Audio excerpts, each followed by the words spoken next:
Facebook ads retargeting is a type of advertising on Facebook na kung saan papakita mo ulit yung ads mo dun sa mga taong nag-interact na sa'yo before. Pwede ito yung mga taong pumunta dun sa website mo kung meron kang website. Pwede rin naman ito yung mga nag-add to cart, pumunta sa checkout tapos hindi na tumuloy.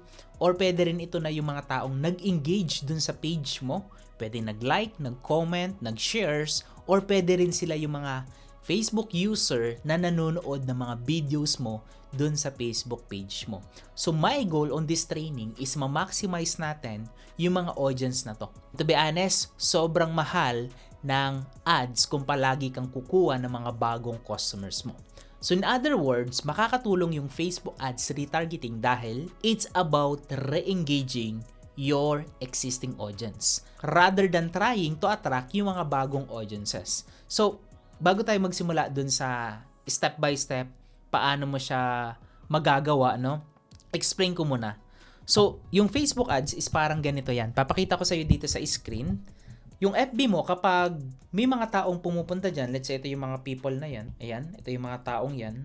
Sabihin natin, yung mga taong ito is nag-engage din sa post mo.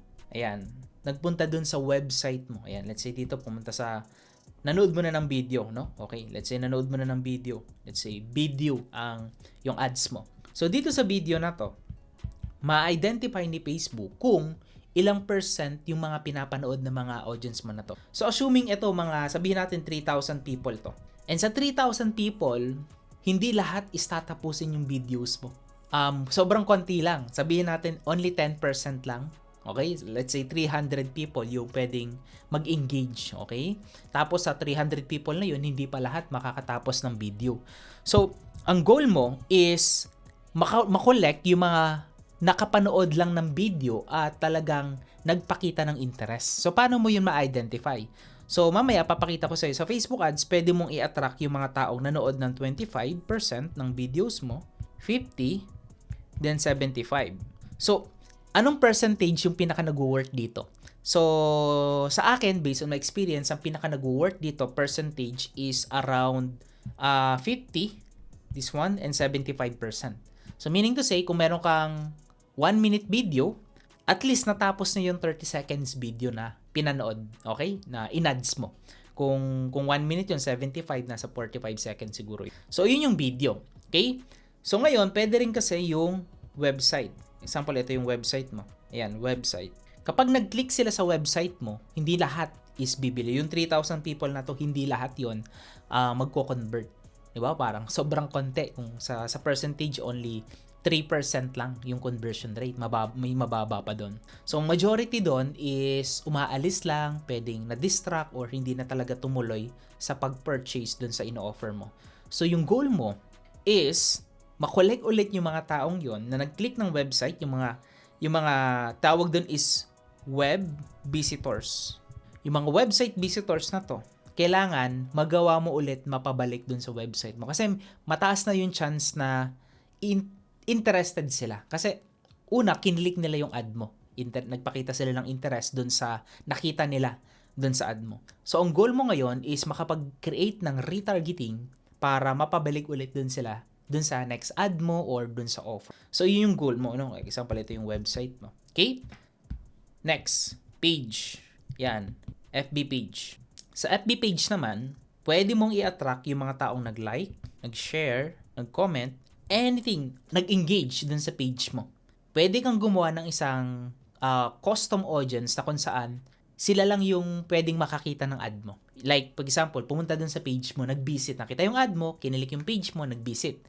Page engage ang tawag doon. Nakita yung ad mo, nag-like, page engage ang tawag doon. Nakita ang ad mo, nag-share, nag-comment, page engage ang tawag doon. So ngayon, nagko-collect ka na ngayon ng mga warm audience na tinatawag na kung saan ito na yung may mataas na percentage na pwedeng bumili doon sa iyo offer mo. Okay, ulitin ko, ang hirap or ang mahal mag-run ng ads. Sa ngayon, 2025 and 2026 and beyond, pataas yung ad cost. Ngayon, yung strategy is, okay, gawa ka ng maraming audience and ito yung good news, no? Yung audience na to, hindi siya necessary na kailangan galing siya mismo dun sa ad. Yung mga audience na to is pwedeng galing to sa mga mga regular post mo, sa mga organic post mo. Yan yung mga organic posts. Organic.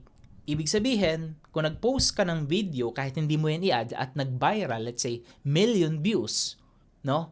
Pwede mo ngayong i-retarget yung mga nakanood doon na 50%, 75%, or 100% na sila lang yung makakakita. Hindi ka na kailangan mag-attract pa from Facebook ads ng mga taong hindi naman talaga bibili doon sa ino-offer mo.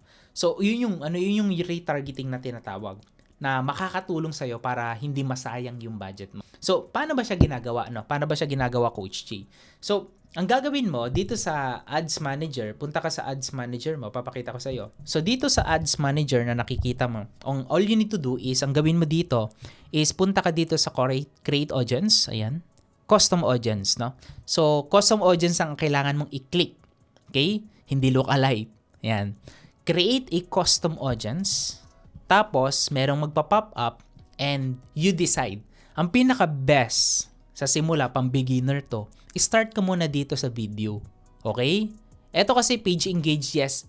Effective naman to kung talagang highly engaged yung page mo. Pero ang pinaka-best source na pwede mong ma-retarget talaga yung nagpakita na ng interest, yung mga nanood ng video. Okay? So, ito. Video. I-click mo to. Tapos, click next. And then, ayan. Ngayon, dito, engagement type. Ano yung engagement type? Ito na yung sinabi ko sa inyo kanina. So, pwede yung 3 seconds. Ako, hindi ko to ginagamit kasi sobrang baba. Pwedeng na-hook lang sila, na-interact lang, and wala nang nangyari. So, my suggestion is, start ka dito sa 25. Pwede mo naman siyang i-mix. Pero I suggest, himay-himayin mo. Hiwalay. Kung 25, ayan, 25 muna. Tapos, select a videos. Okay, hindi ko na isa-select. Once you select videos, lalabas yung page mo kung anong page yun. Then select mo lahat ng videos dun sa specific page na yon. By the way, need mo rin tong i-update just in case na meron ka mga bagong videos na ipapublish. So, by doing this strategy, ang i-attract mo ngayon sa mga next ad mo kahit regular ads pa yan or retargeting ads, makakatulong to. So, paano mo siya gagamitin dun sa Facebook Ads Manager? Sa Facebook Ads Manager, every time you create a interest, yung tinatawag na targeting, meron dong options na custom audience. Ang gawin mo is i-click mo lang yung custom audience na yon and i-select mo yung mga nagawa mo. Automatic lalabas dun yun sa Ads Manager mo. Hindi ko napapatagalin yung video na to. My goal is ma-share sa'yo kung ano yung benefits and ano yung kagandahan kapag minaximize and ginamit mo yung retargeting and ginamit mo yung custom audience mismo ng Facebook. I hope makatulong sa'yo yung video na to, yung short video na to, and i-apply mo siya sa business mo, i-apply mo to sa offer mo, i-apply mo to kung ano man yung binebenta mo online kung gumagamit ka ng Facebook ads para hindi ka lagi nagsasayang ng budget or nagsusunog ng Facebook ads budget on testing.